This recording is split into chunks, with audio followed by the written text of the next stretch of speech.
হাজার বছর ধরে আমি পথ হাঁটিতেছি পৃথিবীর পথে। সিংহল সমুদ্র থেকে নিশীথের মালয় সাগরে অনেক ঘুরেছি আমি। বিম্বিসার অশোকের ধূসর জগতে সেখানে ছিলাম আমি। আরো দূর অন্ধকারে বিদর্ভ নগরে আমি ক্লান্ত প্রাণ এক। চারিদিকে জীবনের সমুদ্র সফেন আমারে দুদণ্ড শান্তি দিয়েছিল নাটোরের বনলতা সেন। চুল তার কবেকার অন্ধকার বিদিশার নিশা, মুখ তার শ্রাবস্তির কারুকার্য।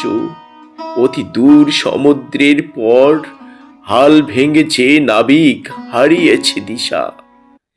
সবুজ ঘাসের দেশ যখন সে চোখে দেখে দারুচিনি দ্বীপের ভিতর, তেমনি দেখেছি তার এই অন্ধকারে।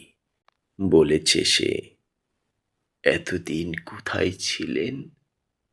পাখির নীড়ের মতো চোখ তুলে নাটোরের বনলতা সেন।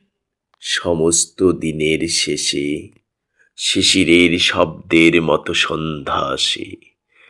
ডানার রৌদ্রের গন্ধ মুছে ফেলে চিল। পৃথিবীর সব রং নিভে গেলে পাণ্ডুলিপি করে আয়োজন। তখন গল্পের তরে জোনাকির রঙে ঝিলমিল। সব পাখি ঘরে আসে, সব নদী ফুরায়ে, জীবনের সব লেনদেন থাকে শুধু অন্ধকার মুখোমুখি বসিবার বনলতা সেন।